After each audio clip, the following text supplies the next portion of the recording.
আরও ভালো করে করতে হবে। এবং আমাকে মারলো মানে এটা মনে হয়েছিল কাউকে আক্রমণ করে কখন, যখন তাকে দেখে ভয় পায়। তো আমার এটা প্রথম চোখ খুলে মনে হয়েছিল আমাকে ভয় পাচ্ছে, তার মানে বেশি করে ভয় দেখানো উচিত। সেই ভয় দেখানোর কাজটা করছে আর অন্য কিছু নেই, সিম্পল। দেখো, এটা শুধু আমার ক্ষেত্রে না, পশ্চিমবঙ্গে 2011 সালের পর থেকে যারা স্বাধীনতা গণতন্ত্র সমাজতন্ত্রের ঝান্ডা ধরে করেছিল, সে এসএফআই হতে পারে, ডিওএফআই হতে পারে, বা বামপন্থী রাজনীতির সঙ্গে যারা যুক্ত, যারা লাল ঝান্ডাও ধরেছিল তাদের হতে পারে, সবাই আক্রমণ ফেস করেছে। এবং আক্রমণ ফেস করতে করতে আজকের এই জায়গাটায় আসা হয়েছে।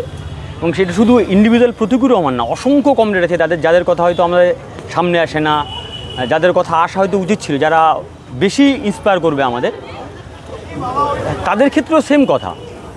ওরা আমাদেরকে আক্রমণ করছে কারণ আমাদেরকে ভয় পাচ্ছে। ফলে ওদের কাছে পুলিশ আছে, গুন্ডা আছে, পয়সা আছে, বাহুবল আছে, তারপরেও আমাদের মতো ছাপোষ একটা বাড়ির ঘরের সন্তান করা ভয় পায়। তো যারা ভয় পায় তাদের ভয় দেখাতে ক্ষতি কী? দেখো, প্রথম স্বপ্নের কথা যদি বলো, স্বপ্ন তো সমাজ বদলের স্বপ্ন। শুধু তো একটা ডেমন হওয়া বদল করলে সম্ভব নয়, গোটা সমাজকে বদলাতে হবে এক। আর দুই হচ্ছে, লড়াইটা একদমই কঠিন নয়। কারণ অভিষেক ব্যানার্জির ঘরের মাঠ হচ্ছে কালীঘাট, যেখানে চুরির টাকায় রাজপথ তৈরি করেছে। আর আমার ঘরের মাঠ হচ্ছে ডায়মন্ড হারবার, যেখানে আমি ছোটো থেকে বড় হয়েছি, মাঠে খেলেছি, পড়েছি, স্কুলে স্যারের হাতে মার খেয়েছি, স্কুল পালিয়ে সিনেমা দেখেছি, সমস্ত কাজ আমি ডায়মন্ড করছি। ফলে ওটা আমার ঘরের মাঠ। আমার ঘরের মাঠে আমি ভয় পাবো কেন? ফলে এখন আছে, শক্তি আছে, ক্ষমতা আছে, দম্ভ আছে, পুলিশ আছে, গুন্ডা আছে, ছাপ্পা মারার মেশিন আছে, সবসময় এটা থাকবে না। তখন ব্যানার্জির হোমমার্ক থাকবে তো? প্রশ্ন তো আমাদের, সেই দিনটার অপেক্ষা করছি আমরা। এটা কলিজার জোর নেই, এই জোর তো সবসময় থাকে। বামপন্থী রাজনীতি যখন করতে এসেছি তখন আমাদের মাথায় শেখানো হয়েছিল, তুমি বামপন্থী রাজনীতি করছো মানে সমাজের বিরুদ্ধে গিয়ে তোমাকে চলতে হবে। মানে সমাজের বিরুদ্ধে মিন্স অসম লড়াই তোমাকে লড়তে হবে। এখন তো বর্ষাকাল, ইলিশ মাছের সিজন, ডায়মন্ড হারবার ইলিশ ভালো উঠছে, যা খবর পেয়েছি আমি, যদিও 2-3 দিন বাড়িতে নেই। ইলিশ মাছ টেস্টি হয় কেন? নোনা জল থেকে মিঠা জলের দিকে আসে, স্রোতের বিপরীতে হাঁটে, সেই জন্য ইলিশ মাছ মিষ্টি হয়। একজন বামপন্থী কর্মী, একজন বামপন্থী আন্দোলনের কর্মী, তার মেরুদণ্ড বিক্রি হয় না, তার তেজ, তার কলিজার ধক থাকে কেন? কারণ সে সমাজের বিপরীতে চলে। তো জন্মলগ্ন থেকে তো আমার শেখানো হয়েছে। পৃথিবীর ইতিহাস তুমি লক্ষ্য করো, পৃথিবীর ইতিহাসে যত অসম লড়াই হয়েছে, যত ইতিহাস তৈরি হয়েছে, তুমি মহাভারত দেখো, কৌরবদের বিরুদ্ধে পাণ্ডবদের লড়াই, বা পার্সিয়ানদের বিরুদ্ধে স্পার্টাকাসদের লড়াই, ইতিহাস তৈরি হয় তখনই যখন অসম লড়াই লড়া হয়। তো সেই অসম লড়াই লড়তে হবে জেনেই তো বামপন্থী রাজনীতির সঙ্গে যুক্ত হওয়া। তো ফলে এখানে কলিজার ধক লাগে না, কলিজা এমনিই তৈরি হয়ে যায়। তো প্রথম কথা, 2026-এ অসম লড়াই বিজেপি তৃণমূলে লড়তে হবে। কারণ আমরা মানুষের বিরুদ্ধে না, বিজেপি তৃণমূল মানুষের বিরুদ্ধে। হ্যাঁ, এখন মানুষের সামনে বেকারত্ব সমস্যা বাড়ছে, 8,000 স্কুল পশ্চিমবঙ্গের মাটিতে বন্ধ হয়ে যাচ্ছে, কন্ট্রাকচুয়াল লেবার ভর্তি হয়ে যাচ্ছে, পরিযায়ী শ্রমিক, এই মুর্শিদাবাদ যেখানে দাঁড়িয়ে আছে এখান থেকে রোজ পরিযায়ী শ্রমিক গাড়ি ভর্তি হয়ে ভিন রাজ্যে কাজে যাচ্ছে, এবং সেখানে শুধু কাজ করতে যাচ্ছে না, তাদের মুর্শিদাবাদ মালদার লোক বলে তাদেরকে পিটিয়ে আরএসএসের বাহিনী বের করে দেওয়ার চেষ্টা করছে। সে উড়িষ্যায় হতে পারে, মহারাষ্ট্র হতে পারে। তো ফলে এই লড়াইগুলো নিয়ে আমরা লড়বার চেষ্টা করছি। একদিকে দাঁড়িয়ে তৃণমূল, অন্যদিকে বিজেপি, তারা বরঞ্চ মানুষের বিরুদ্ধে, আমরা তো মানুষের পক্ষে। আমরা রুটি, কাপড়া, মাকান, স্বাস্থ্য, শিক্ষা, কর্মসংস্থান, এই দাবিতে রাস্তায় নেমেছি। তো ফলে আমাদের কাছে চ্যালেঞ্জ হচ্ছে, আমাদের কাছে চ্যালেঞ্জ বিজেপি তৃণমূল না, আমাদের কাছে চ্যালেঞ্জ হচ্ছে আমাদের কথাটা আমরা মানুষের কাছে পৌঁছে দিতে পারছি কি না, বেকারত্বের যন্ত্রণা ফিল করাতে পারছি কি না, ক্ষুধার যন্ত্রণা ফিল করাতে পারছি কি না, কর্মহীনতা, স্বাস্থ্য ব্যবস্থা ধসে পড়েছে, সেগুলো মানুষের সামনে তুলে ধরতে পারছি কি না। হ্যাঁ, এখন হয়তো শক্তি কম, সবটা পাচ্ছি না, কিন্তু পারবো তো একটা সময়। আমরা মানুষকে সবসময় হিন্দু মুসলমান আফিমে বুথ করে রাখা যাবে না। ভারতবর্ষের মানুষ তো বিজেপি বলে চলে 400 পার হবে, হতাশার মধ্যে তো কিছু আশার আলো থাকে। বিজেপি বলে 400 পার হবে, মানুষ তো শিক্ষা দেয়।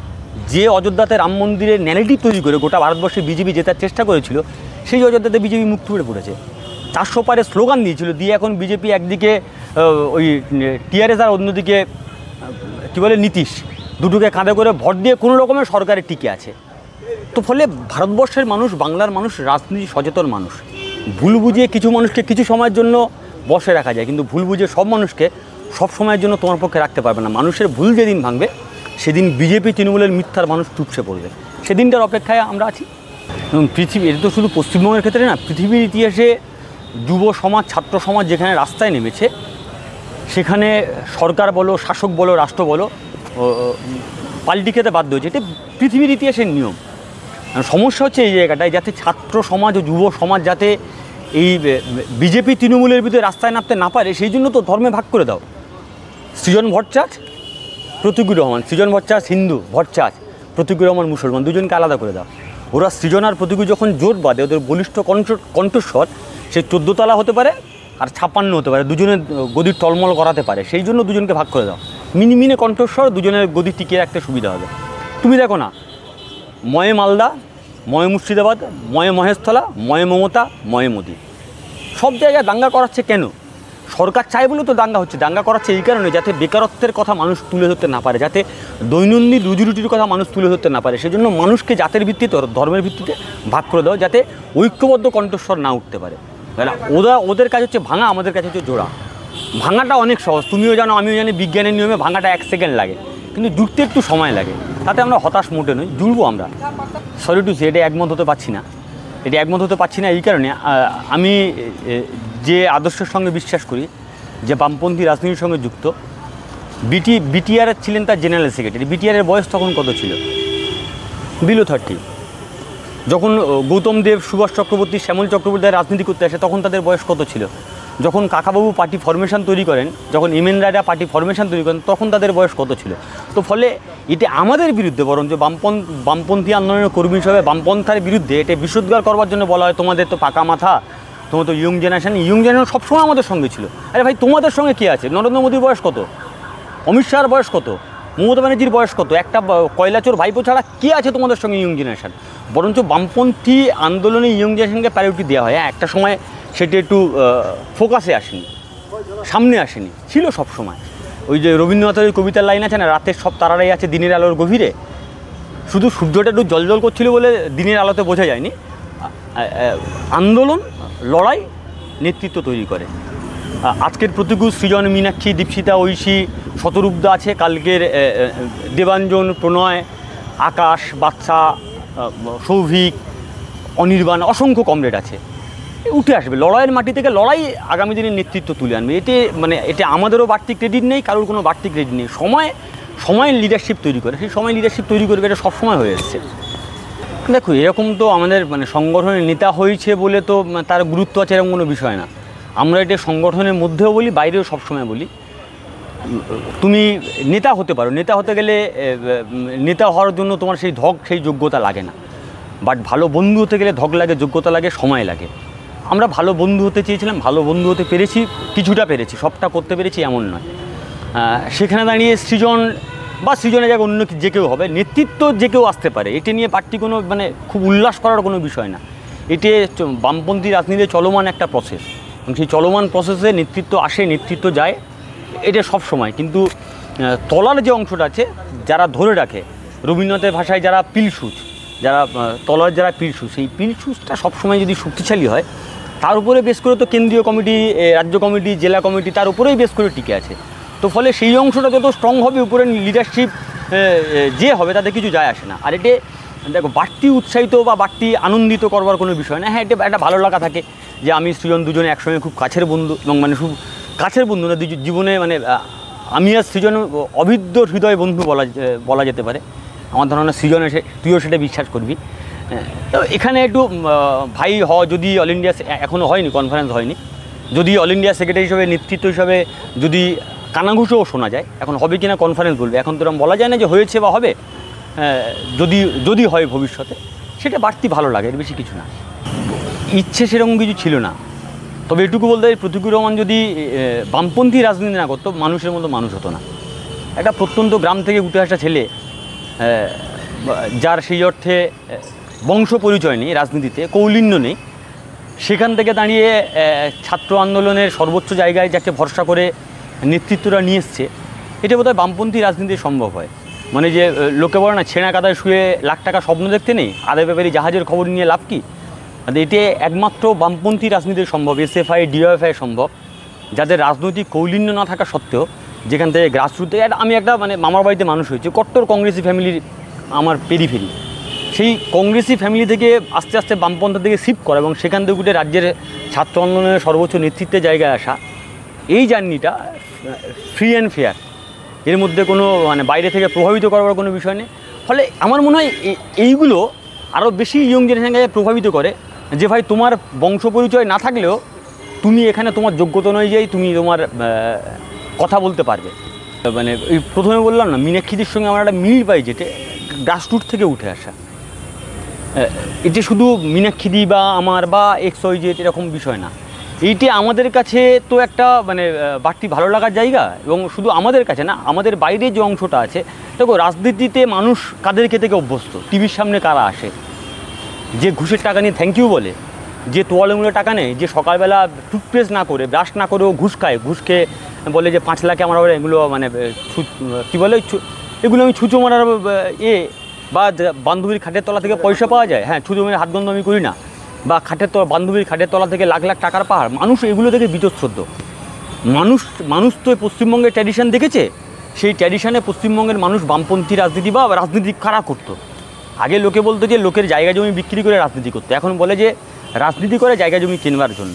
তো সেখানে মানুষ বিকল্পের নেতৃত্ব খোঁজা হোক বা বিকল্প নীতি খোঁজা হোক, সেটা মানুষ খোঁজার চেষ্টা করছিল। সেইখানে দাঁড়িয়ে মীনাক্ষীদি একদম গ্রাসরুট থেকে উঠে আসা, আমাদের বাড়ির মেয়ে, আমাদের মতো কথা বলে, আমাদের মতো সাজে, আমাদের মতো চালচলন, আমাদের মতো খায়, আমাদের মতো আমাদের সঙ্গে চলে, ট্রেনে বাসে আমাদের মতো যাতায়াত করে, কোনো এসি গাড়িতে যাতায়াত করে না, বা সঙ্গে কোনো কমব্যাক খোঁজ নিয়ে যাতায়াত করে না। এখন বিজেপি তুমি ছিটকে নেতাদের দেবে 2জন সিকিউরিটি গার্ড নিয়ে ঘুরছে। তো সেইখানে ন্যাচারালি এই রাজনীতিতে একটা অসহনীয় দমবন্ধ করা পরিস্থিতিতে মীনাক্ষীদের মতো যারা এই সময় যারা এসছে, তারা হচ্ছে একটা হালকা ভোরের ওই যে সুন্দর গরমের সময় হালকা মিষ্টি বাতাস আছে না, সেই মিষ্টি বাতাস যেগুলো জনগণের আশার আলো দেখে যে না বোধহয় কিছু চেঞ্জ করা সম্ভব। সো সেই চেঞ্জের স্বপ্ন নিয়ে বরঞ্চ এটে মীনাক্ষীদের কাছে বা আমাদের কাছে এটা বরঞ্চ বাড়তি চ্যালেঞ্জ যে মানুষের এই এক্সপেকটেশন আমরা পূরণ করতে পারবো তো, মানুষ যেভাবে আমাদেরকে ভরসা করছে সেটা পূরণ করতে পারবো তো। ফলে প্রতিদিন নিজেকে শুধরানোর বা নিজেদেরকে শুধরানোর সেই চেষ্টা চালিয়ে যেতে হয়।